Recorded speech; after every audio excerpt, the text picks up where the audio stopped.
ఒకరోజు కైలాసంలో పార్వతీ పరమేశ్వరులు కూర్చునుండగా భృగు మహర్షి అక్కడికొచ్చి కేవలం శివుడికి మాత్రమే ప్రదక్షిణలు చేశాడు, అమ్మవారికి చేయలేదు.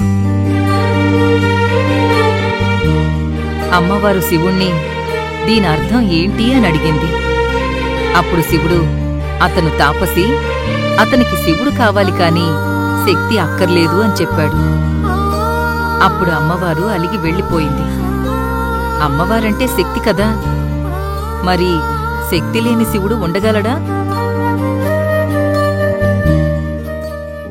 ఒకప్పుడు నా అత్తారింట్లో నుండి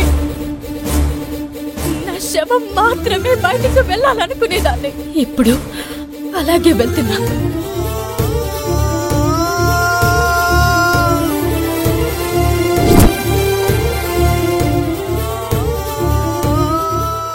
అప్పుడు దేవతలంతా కలిసి వెళ్లి అమ్మవారిని కైలాసానికి తిరిగి రమ్మన్నారు.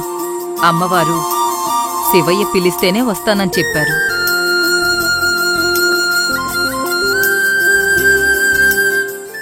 నన్ను అవమానించిన మీరే నేను ఏ తప్పు చేయలేదని మీరే వచ్చి నన్ను గౌరవంగా తీసుకొస్తే తప్ప నేను మీ ఇంట్లో అడుగుపెట్టాను.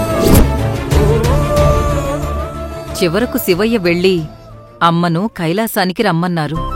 అప్పుడు అమ్మవారు ఆడవాళ్లని ఎవ్వరూ తక్కువగా చూడకూడదని, భర్త ఎక్కువ భార్య తక్కువ అనేది ఉండకూడదని అలాంటి వరం ఇవ్వమని అడిగింది. శివయ్య అమ్మకు తన శరీరంలో సగభాగాన్నిచ్చాడు. అదే అర్ధనారీశ్వర తత్వం.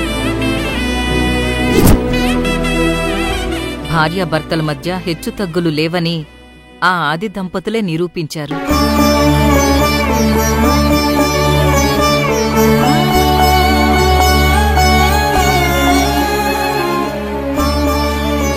దాంపత్యంలో కోపాలు, తాపాలు, అనుమానాలు, అపార్థాలు సహజమే.